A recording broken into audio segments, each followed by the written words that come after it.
Masu sauraron mu barka da warhaka, barka da ƙara kasancewa da ku a wani lokaci. Za ku ji cewa 'yan bindiga sun yi garkuwa da mahaifiyar shahararren mawaƙin siyasa Dauda Kahutu Rarara. Inna lillahi wa inna ilaihi raji'una, muna fata Allah marawakin sarki ya kubutar da wannan baiwar Allah daga hannun waɗannan ɓata gari masu garkuwa da mutane.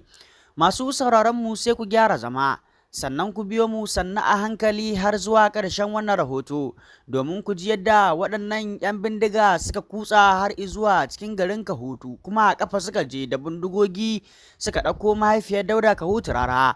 Duk da an bayyana cewa ba ita kaɗai ba ce a cikin gidan, amma waɗannan 'yan bindiga ita kaɗai suka ɗauko daga gidan sannan suka fice. Haka zalika wani mazaunin garin ya bayyana cewa ba su yi harbe-harbe ba yayin da suka je ɗauko ta.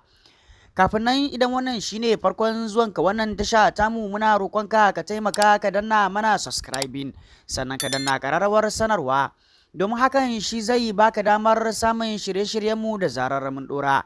Haka zalika ka danna alamar like, domin hakan yana ƙarfafa mana gwiwa wajen shiga lungu da saƙo domin kawo muku sahihan labarai. Mun gode. To ga cikakkiyar rahoton. An yi garkuwa da Hajiya Hakima Adamu a gidanta da ke yankin Kahutu a ƙaramar hukumar Danja ta jihar Katsina. Shaidu a ƙauyen sun ce da misalin ƙarfe 1 na dare dandazon 'yan bindiga suka kutsa gidan dattijuwar suka yi awon gaba da ita. A ƙafa suka zo, ba su yi harbi ba a lokacin da suka kai harin, suka yi garkuwa da ita cikin 'yan mintoci. Dattijuwar bata bijire musu ba a lokacin da suka nemi ta biyo su.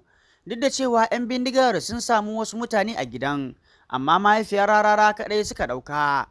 Babu wani hunkuri da aka yi na tunkare 'yan bindigar a lokacin da suke tafiya da ita, saboda bindigogin da suke ɗauke da su, in ji wani mazaunin ƙauyen na Kahutu. Ya ce watakila maharan sun bar baburansu ne daga nesa, suka to zuwa cikin ƙauyen a ƙafa. Muna roƙon Allah ya kubutar da ita cikin ƙoshin lafiya domin tana taimaka mana sosai a wannan ƙauyen. Ɗanta Dauda Kahutu Rarara mai yawan taimakon al'umma ne, kuma ya kawo mana abubuwan ci gaba sosai a garinmu, in ji shi. Ƙoƙarin wakilin Aminiya na ji daga bakin mawaƙi Dauda Kahutu Rarara bai yi nasara ba, domin bai amsa kiran wayar ba har zuwa lokacin da aka wallafa wannan labari. Muna fata Allah madaukakin sarki ya kubutar da wannan baiwar Allah daga hannun waɗannan ɓata gari 'yan ta'adda waɗanda suke kama mutane domin karɓar kuɗin fansa, kuma suke kashe mutane babu gayar babu dalili. Muna addu'a Allah madaukakin sarki ya kubutar da ita ya kuma kare sauran musulmi gaba ɗaya. Mun gode da ziyartar wannan tasha tamu, muna fata za ku bayyana mana ra'ayoyinku a ɓangaren comment akan dukkan irin labaran da muke wallafa muku a wannan tasha. Ku huta lafiya, bisalam.